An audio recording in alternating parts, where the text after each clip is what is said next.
வாழ்க்கையில நீங்க தொட்டதெல்லாம் தோல்வியில முடியுதா? நான் எதுக்குமே லாய்க்கு இல்லையோ அப்படின்னு உங்க மனசு உங்ககிட்ட கேக்குதா? மத்தவங்க முன்னாடி தலை குனிஞ்சு நிக்கிறப்போ இனிமே நம்மளால எந்திரிக்கவே முடியாதுன்னு தோணுதா? தோல்வி உங்களை துரத்திக்கிட்டே இருக்குன்னு நீங்க நினைச்சா அடுத்த 3 நிமிஷம் நான் சொல்ல போறேன் இந்த கதையை முழுசா கேளுங்க. இது உங்க வாழ்க்கைய கண்டிப்பா மாற்றும்.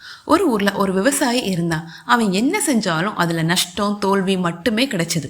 ஒரு கட்டத்துல விரக்தியோட உச்சத்துக்கு போன அவன் காட்டுக்குள்ள போய் அங்கிருந்த ஒரு முனிவர் கிட்ட, சாமி, நான் என்ன செஞ்சாலும் தோத்துக்கிட்டே இருக்கேன், என் வாழ்க்கையில ஜெயிக்கவே முடியாதா, நான் வாழ்றதே பெஸ்ட் அப்படின்னு அழுது புலம்பினான்.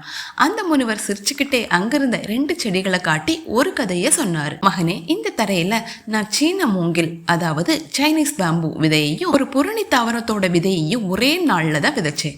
2க்கும் சமமா தண்ணி ஊத்துனேன், உரம் வச்சேன். முதல் வருஷம் புரணி செடி சூப்பரா வளர்ந்து பச்சை பசேல்னு தரைய மூடிச்சு. ஆனா மூங்கில் விதை இருந்த இடத்துல ஒரு புல் கூட முளைக்கல. நான் சோர்ந்து போகாம 2வது வருஷமும் 2க்கும் தண்ணி ஊத்துனேன்.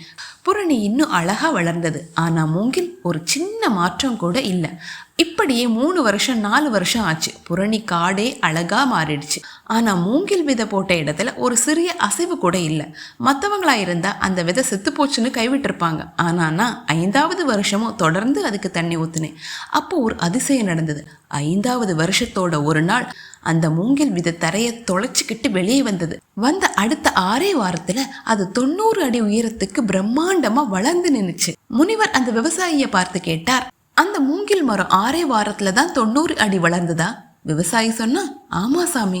இல்லை, அது 90 அடி உயரத்துக்கு வளர 5 வருடங்கள் எடுத்துக்கொண்டது. அந்த முதல் 4 வருடங்கள் அது பூமிக்கு மேலே வளரவில்லை, மாறாக பூமிக்கு கீழே தன் வேர்களை பலமா ஊன்றி கொண்டிருந்தது. 90 அடி உயர மரத்தை தாங்கணும்னா வேர் அவ்வளவு ஸ்ட்ராங்கா இருக்கணும் இல்லையா?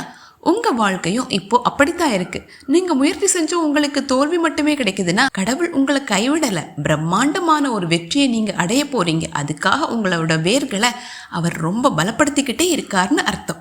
அவர் வேர்கள்னு சொல்றது அனுபவம், பொறுமை, மன வலிமை. நண்பர்களே, தோல்வி உங்களை துரத்தும் போது ஓடி ஒளிஞ்சுக்காதீங்க, எதிர்த்து நில்லுங்க. மூங்கில் மரம் மாதிரி உங்க நேரத்துக்காக பொறுமையா காத்துக்கிட்டு இருங்க. உங்க நேரம் வரும்போது உங்களை பார்த்து சிரிச்சவங்க எல்லாரும் அண்ணாந்து பார்க்குற அளவுக்கு நீங்க உயர போறீங்க. தோல்வி என்பது முடிவல்ல, அது ஒரு புதிய தொடக்கம். இந்த கதை உங்களுக்கு பிடிச்சிருந்தா தோற்று போய் சோர்ந்து உட்கார்ந்துருக்கிற உங்க நண்பருக்கு இந்த கதையை ஷேர் பண்ணுங்க. அவங்களுக்கும் ஒரு நம்பிக்கை கிடைக்கட்டும்.